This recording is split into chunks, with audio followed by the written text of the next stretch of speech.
বর্তমানে চরম পর্যায়ে চলমান ইসরায়েল ইরান সংঘাত, কিন্তু এর ভেতরে আছে এক অজানা গল্প। উপর থেকে দেখা যায় না, ছোঁয়া যায় না, কিন্তু ভূপৃষ্ঠ থেকে ৮০ মিটার নিচে ভয়ঙ্করভাবে সক্রিয় এক ভবিষ্যৎ বিভীষিকা।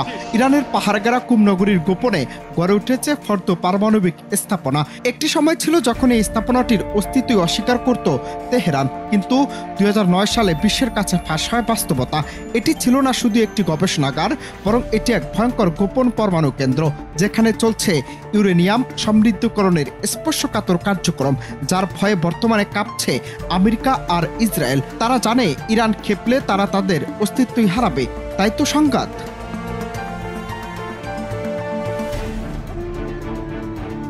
তেহরান বলছে সবকিছু শান্তিপূর্ণ উদ্দেশ্যে, কিন্তু ইসরায়েল বারবার হুঁশিয়ারি দিচ্ছে ফর্দ যদি চলতে থাকে আঘাত আসবেই।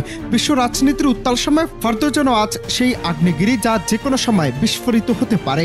ভবিষ্যৎকে অপেক্ষা করছে আরেকটি হিরোশিমার, নাকি বিশ্ব আবারও থামাতে পারবে এক পরমাণু বিপর্যয়? প্রশ্ন রয়ে গেল, উত্তর এখনো অন্ধকারে।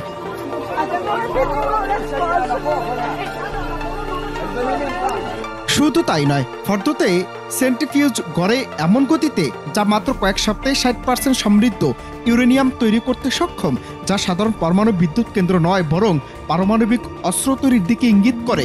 এই স্থাপনার সবচেয়ে ভয়ের জায়গা, এটি এমন এক গভীরে তোলা হয়েছে যেখানে কোনো সাধারণ বোমা পৌঁছাতে পারে না। একমাত্র বানকার বাস্টার বা পারমাণবিক ক্ষমতা সম্পন্ন অস্ত্রটি এটির গায়ে আঁচড় কাটতে পারে। বিশ্বজুড়ে আতঙ্ক ছড়িয়ে একে বলা হচ্ছে ইরানের শেষ অস্ত্রাগার।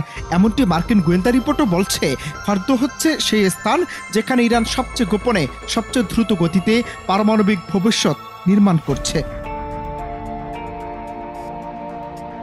ফর্দ ফুয়েল অ্যাচরিচমেন্ট প্ল্যান্টটি রয়েছে রাজধানীর তেহরানের প্রায় ১০০ মাইল দক্ষিণে, বিশাল পাহাড়ের গভীরে, মাটির প্রায় ৩০০ ফুট নিচে। ফলে ইসরায়েলের হাতে থাকা প্রচলিত বোমাগুলো দিয়ে এই ঘাটির কোনো ক্ষতি করা সম্ভব নয়। পাহাড় কেটে মাটির প্রায় ৩০০ ফুট নিচে নির্মিত স্থাপনাটি এমনভাবে সুরক্ষিত যে ইসরায়েলের বিদ্যমান কোনো অস্ত্র দিয়েই সেটিকে ধ্বংস করা সম্ভব নয়।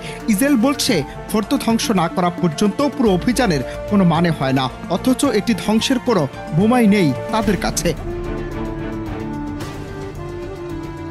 তবে বিশেষজ্ঞদের মতে শুধু যুক্তরাষ্ট্রের ১৫ টন ওজনের GBU-57AB নামের বাংকার বাস্টার বোমাই এই দুর্গের গভীরে আঘাত হানতে সক্ষম। যুক্তরাষ্ট্রের এন্টারপ্রাইজ ইনস্টিটিউটের ক্রিটিক্যাল থ্রেটস প্রজেক্টের গবেষক নিকোলাস কার্ল বলেছেন, এই মুহূর্তে কেবল যুক্তরাষ্ট্র এই কাজে এগিয়ে আসতে পারে। প্রশ্ন হলো, আমেরিকা কি তাই করবে? যদি তাই করা হয়, তাহলে হয়তো তারাও জানে তার জন্য শুরু হতে পারে তৃতীয় বিশ্বযুদ্ধ, যার কারণে পরিণতি হবে এক ভয়ঙ্কর অগ্নিশিখা।